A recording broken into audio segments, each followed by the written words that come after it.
How's it going, everyone? Schaefer here, back with another final review video, this time talking about System Shock Remake.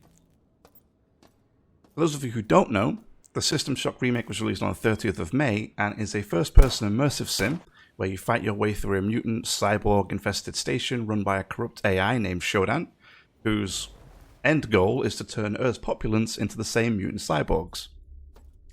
This is a complete remake of the original, released in 1994, which I never played, but heard good things about, and if the remake is anything to go off, then I'm confident the original must have also been pretty great. Now, I played just over 28 hours in total.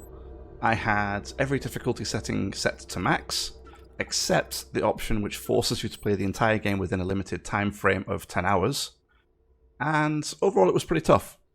I never really found myself really repeating areas or boss fights over and over, but I definitely had to take my time and be cautious when approaching uncleared areas, or just being, a little bit more safe with some of my decisions. And speaking of which, the areas or levels in System Shock are by far its best parts. Each level of the station is its own maze and puzzle with various hidden tunnels, sequence of events, and look and feel. I found myself exploring almost all of the levels corner to corner to find hidden items, loot, or audio logs. And what I really liked was that although I had to backtrack through many of these levels again numerous times, there was always a new room to explore, there was a new area to open up when doing so, and so although I was going back, it never really felt like I was just repeating the same areas over and over. There was always something new to experience. And that felt really nice because the levels felt really interconnected and really joined up. And this doubled up for the enemy types. So each level had its own variety of enemies, with only the same enemies being repeated every so often. For example, on the first level you face off against some mutants, which focus mainly on melee attacks. But by the time you make your way up to the executive level in the station, you're dealing with humanoid droids that run around with dual pistols for hands. And so this is a huge variety. But then the game also throws some very unique enemies at you, like something called a Cortex Reaver, which look a little something like metal spiders with like a human hanging from the middle. But the funny, well actually maybe not so funny, thing about these enemies is that if you die in the game and actually watch the game over sequence, Shodan actually turns the player into one of these. So there's that, at least you repurposed into something pretty cool, I think.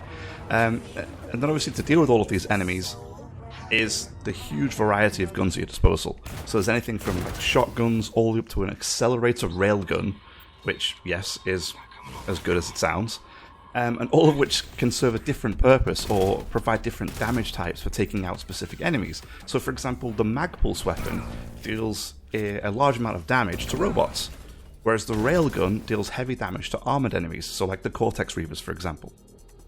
But there is certainly a weapon in System Shock for everyone's playstyle, and for me, I really enjoyed the Magnum pistol, which quickly replaced the basic pistol that you start out with, which I continue to then use for the majority of the game.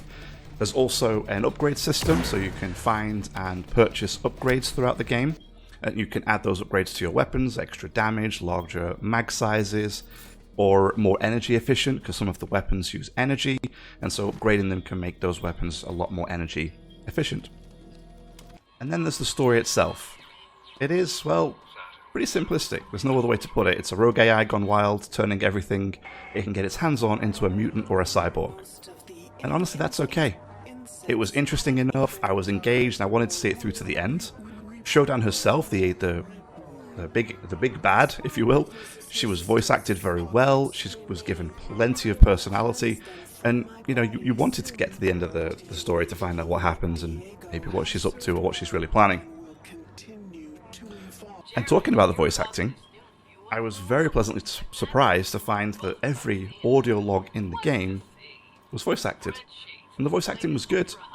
Many of the logs provided useful insights like door codes or the last moments of a person recording it, and this is also how the main story quest is presented to the player, through various audio logs and some small conversations you have between yourself and an agent from the counter-terrorism group Trioptimum. And although on occasion I did find myself getting a little bit lost and a little bit confused as to where to go, and I'll be honest here that I did have to look up one little piece because I just couldn't figure out where I needed to go.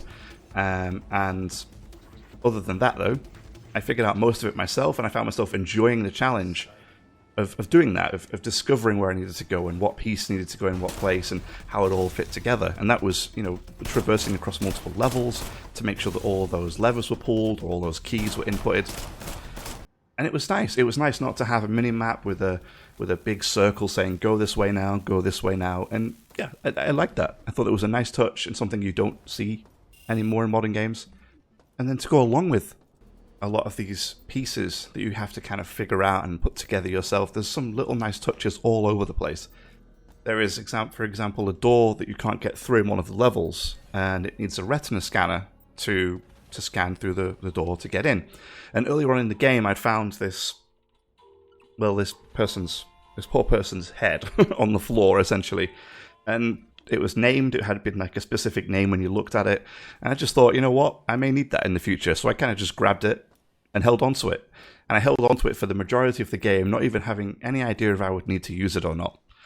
And I came to this scanner, this retinal scanner, and that person's random head suddenly came to mind, and I thought, hey, you know what? Maybe I need this. I need to use this to get in here. Gave it a try, and lo and behold, that's exactly what you needed to do to get into this door and access some new area and continue on with what you were doing. And it was just little touches like that I thought felt really nice to kind of just self-discover and just figure out by yourself.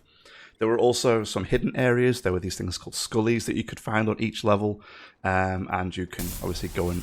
They're usually in very out-of-the-way areas or hidden up that you have to kind of jump up to get. They're not really obvious to find, but they're all there on every level, so you can go and find and search those. If you were a completionist, you can go and seek all of those little individual pieces out. And overall, I felt the whole station gelled together so well. Even though each floor felt different, looked different, it all stuck together in a way that made sense and never felt like you were just repeating the same stuff. And I mentioned that already. And so to come to one of my final points here is the aesthetic behind System Shock Remake. They went with this kind of pixel-styled art with some modern flourishes added in, and it created, in my opinion, a very unique look and feel, capturing a kind of retro-modern feel to the game, which I've never really seen done very often, and maybe not done very well, or at least in my experience. And in System Shock Remake, I think they really hit the nail on the head with it, because it just looks great, it feels great, and it's honestly very aesthetically pleasing, despite a lot of it being very pixelated. And so overall, I had a blast making my way through System Shock Remake. I beat the AI at chess, which was honestly a lot harder than I thought it would be. Maybe that's just because I'm a lot worse at chess than I thought I was. Maybe, I don't know. I found myself wanting more once the game was over, because if anything else, it was just a fun first-person shooter. Lots of guns, lots of ways to approach different situations with the various grenades and sort of stim packs you can give yourself, like the boosts that you can give yourself to make the world slow down, to give you increased stamina.